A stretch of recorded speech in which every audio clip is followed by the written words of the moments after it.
The biggest one that comes to my mind is actually on students and families. And I kind of referred to this a little bit earlier, but the number of times, and especially in the beginning, it was honestly a couple of times a week, I'd have a parent come up, talk to me after school, or send me a note through my Instagram account about, you know, hey, what is kohlrabi? Where do we buy it?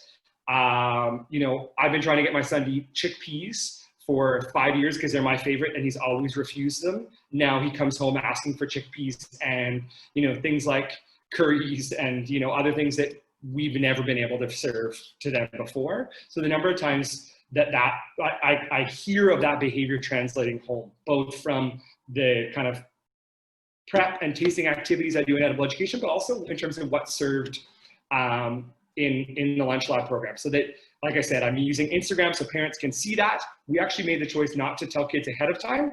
So when they come into the lunchroom, they actually don't yet know what they're going to be eating. It was a deliberate choice that I think has actually worked well. Then they're open to try something new. We built up a lot of kind of trust that way.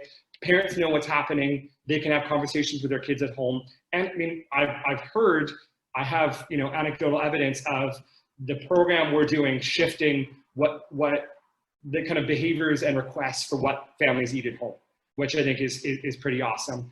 That's a really big one. The other one that one of the things I'm most proud of is actually our student chefs, especially when we train a new set of chefs, and we've done this twice now.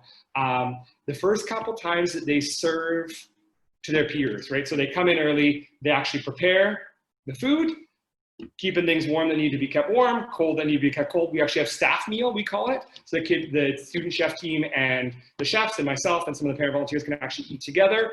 And then we let other students in, and the student chefs then become actually the ones who serve the food to their peers. The level of pride that those students show, especially the first couple of times, a lot of them love it always, but the first couple of times of like, hey, I'm standing here and I'm serving food to my peers that I made, right? And I mean, I remember the first time when I was in my early 20s that I made food for 15 people, right? So the fact that these 10, 11, and 12-year-olds had the experience of being like, I fed 180 to 200 of my peers, and you know, I might not have done all of it, but over the series, the season that they're involved, they've been involved in all these different components of food preparation. It is one of my, to me, biggest successes that, yeah, we might not be able to track longitudinally, and whether these kids become chefs or not, awesome if some of them do that in mind, and that's not the point. I want them to be engaged eaters. I want them to be able to feel confident in what they can do with food at home. Maybe that doesn't impact them until they're 25, but that's still a memory.